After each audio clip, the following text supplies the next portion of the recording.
Hey y'all, it's Vonnie with the Get Down Podcast, and we are back with another video. If you're not subscribed to the channel, go ahead and hit the subscribe button, like, comment, and share this video with anyone and everyone that you know. Hope everybody's having a great day, a safe day, wherever you are tuning in to the video. As you guys can see from the title, Darius Slay, he has been released, he has been cut by the Philadelphia Eagles, which is weird. I mean, you guys, y'all just won a Super Bowl, and you're releasing one of your best cornerbacks? Oh man, this is crazy. We gotta dive right into this article. So I mean, majority of the time when they're cutting a player or trading a player, it's for a cap salary. They gotta look at the cap space and how much that team can hold. And it's, especially like when the NFL draft happens and you get new players coming in and swapping out and all these different things are taking place. They're looking at that really early to go ahead and just try to cut Darius and just go ahead and kind of part ways with him. So we're gonna dive right into this article, y'all.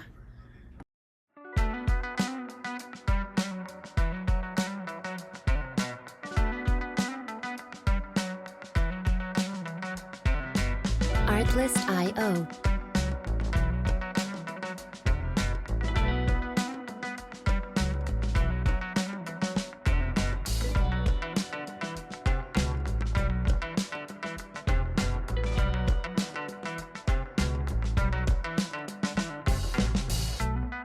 Music licensing reimagined. In Super Bowl 60, the writing was on the wall for Slay's tenure to come to a close with the Eagles this offseason, since the 34-year-old was entering the final year of his contract. On top of entering what would have been a lame duck year, there was also no guaranteed money left on his contract, which further emphasized either his release or restructuring of some sort. So they gave him two options: we can either release you, or we can try to reconstruct your contract and see what we can do from there.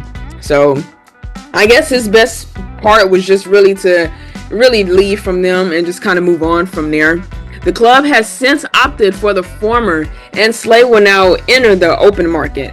As ESPN reports, the Eagles will be releasing Slay with a post-June 1st designation, which means the organization will clear $4.3 million off its salary cap for this offseason. Of course, like I stated, majority of the time when players are getting cut or switching around, that cap space, the salary cap space, it tends to open up. Now you have more cap space for bringing in a certain player, and then certain players, depending on the position, their cap space might be a little bit higher than others, or it might be lower than the others.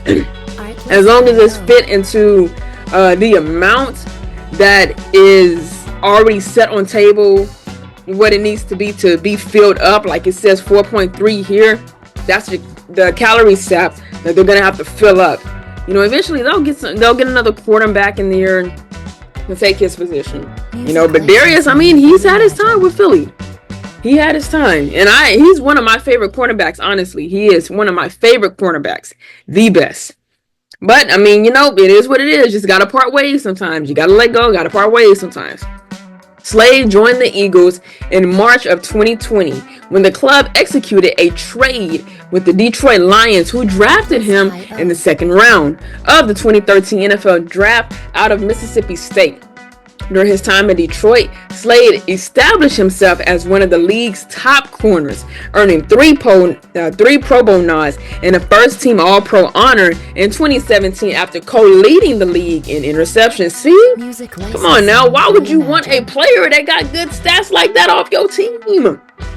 Oh, Lord. Lordy, you got me. This past regular season, Slay started in all 14 of his games played, notching 49 tackles, 13 pass breakups, and 1 forced fumble. In coverage, he allowed 81.9 passer rating and a 54.7 completion percentage when targeted. During Philadelphia's playoff run to Super Bowl title, Slay started all 4 postseason games and totaled 5 pass breakups and an interception. As for where Slay could end up, let's highlight a handful of landing spots. All right, y'all, so let's get into it of the other teams that he just might go to. Like I said, the Detroit Lions already won. And the top one up here, as you can see, is the Pittsburgh Steelers, okay? Let's see what every team summary is going to say how he could fit better in today's scheme. Pittsburgh Steelers. As CBS Sports insider Jonathan Jones points out, the Steelers could present an interesting destination for Slay due to the presence of defensive coordinator Tyrell Austin. Slay played for Austin during their shared time in Detroit, including in 2017 when the corner was named a first-team All-Pro. That connection aside, there's also a need at the position. Outside of Joey Porter, corners Dante Jackson, 15 starts, James Pierce, CJ Henderson, and Cameron Sutton are all slated to hit free agency. Okay, so all of those guys, they're going to be on the free market. They're going to be on the market if teams want to pick them up. Thinning out the position group, Pittsburgh also has just under $60 million in cap space available this offseason, making the pursuit of Slay as an easy financial endeavor. Hey, come on now, Slay, he might just be able to slide right in there with Pittsburgh's. All of the guys' names that it just named, they are going to be hitting the free agency soon, which means they're going to be open on the market for other teams to pick up. So we'll see about those other players too. All right, Detroit Lions. Why not go back to where it all began? If Slay wants to remain with a championship contender, he could head back to Detroit and help get the Lions over the hump. Of course, if it's a different resume than the one he left via trade in 2020. But the Lions certainly could use a veteran like Slay in their secondary. Last season, the club surrendered their third most passing yards per game in the league, 244. It's also worth pointing out that starter Carlton Davis is set to be an unrestricted free agency. Somebody else that's going to be on the market. So they're saying, hey, why not?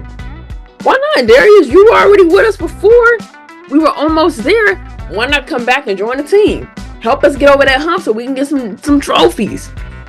Detroit, I see what y'all doing. Okay, Washington Commanders. Okay, they done got Debo.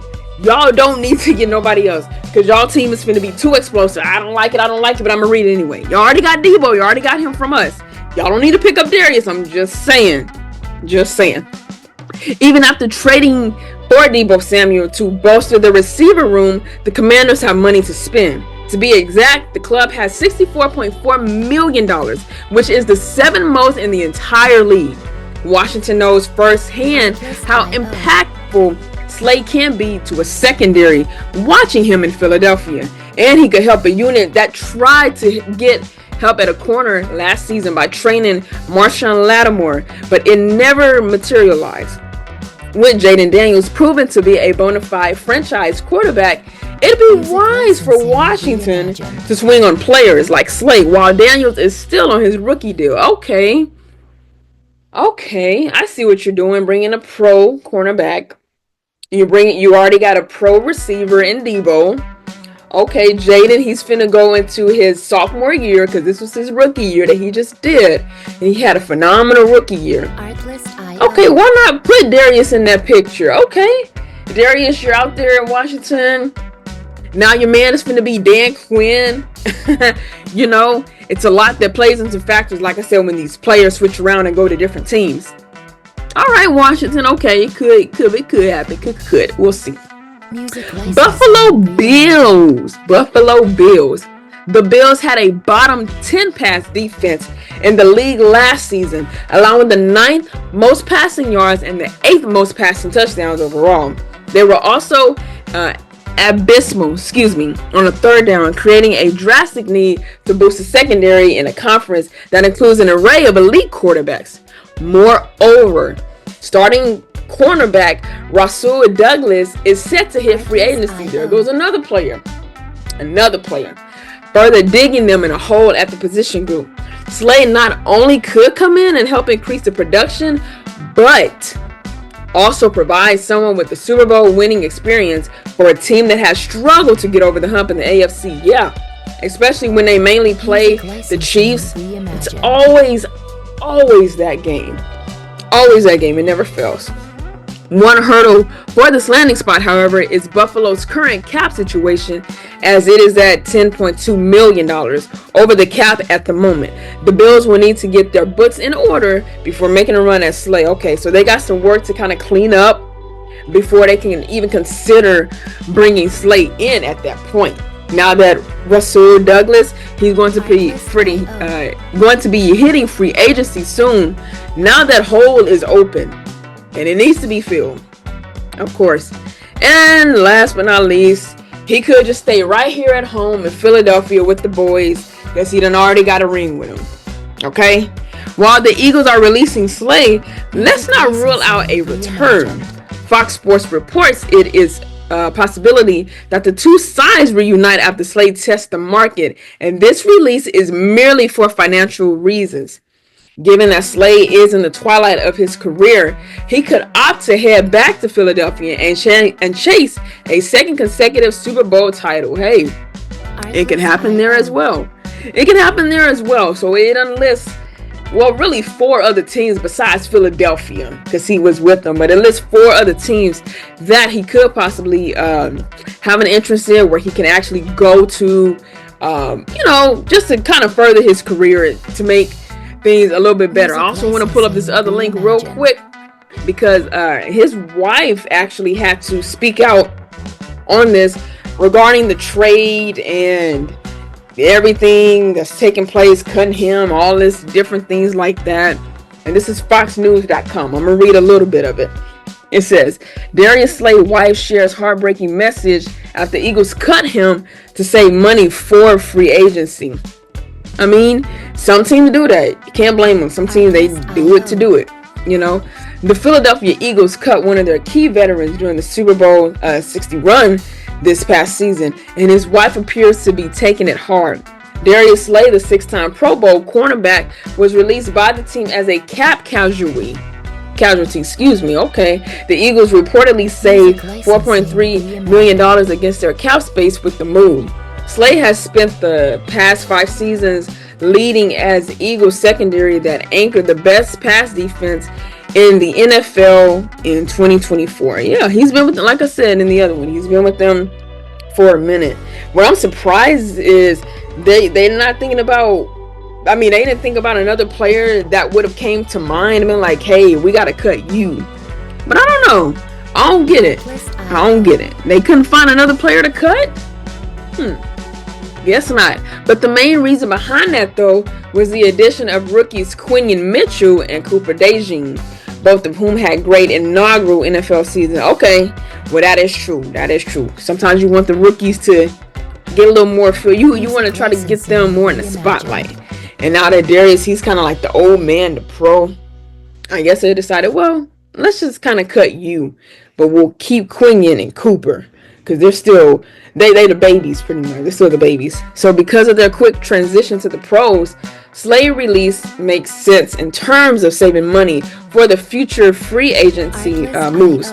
Jennifer Slay, Darius' wife, shared her response to the move on social media. Real tears, Jennifer posted on X.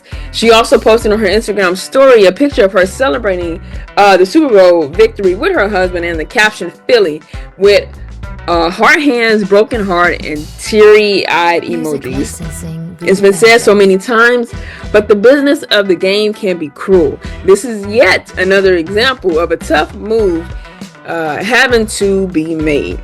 Now, Darius Slay will be searching for his third NFL team after spending his first 7 seasons with Detroit, where he earned 3 of his 6 Pro Bowls. In the 14 games last season, Darius had 13 pass defended, 49 tackles, 1 forced fumble, as well as a fumble recovery. According to CBS Sports, Slay wants to play one more year, and that usually means going to a contender to vie for another Super Bowl. Yep. As for the teams that could provide the contender for Slay, a Lions reunion makes sense, considering they could use help in the secondary. The Pittsburgh have also been a team suggested, as defensive coordinator Tyrell Austin spent time with Slay in Detroit before this position. So, I already read in the other article the other teams that are in the picture. So, we'll see about it. I understand his wife is feeling a certain way. She's like, dang, how y'all gonna release my baby out of everyone? But after reading it, it makes sense why they had to do it. So, wherever Darius do choose to go to, whatever team he chooses to go to. I do believe that will be his last time maybe playing. He'll probably play a couple of years more, but I think he might just want to play for one more team and then probably just call it a quit. Sometimes when you're hopping around team after team, it can be a lot. It can really be a lot. But Darius, I mean, you are on the market right now, so we will see wherever he decides to go to, or like the article said, he could just return back to Philly after he thinks and try to get a feel of the other teams that were mentioned. So we'll see what happens, what conclusion Darius will come up with as far as the other team he will decide to go to. Alright, so if you guys enjoyed this video, please give it a fat thumbs up. Comment down below what you think of this video. Also share this video too with anyone and everyone that you know, whether they like sports or they just want to hear people give some kind of feedback on some kind of topic. Share. While you're at it, hit the subscribe button and the notification bell. That way you can be notified every time I drop videos on this channel. And if that is all, always remember to stay prayed up and stay blessed. And I will see you guys in the next episode.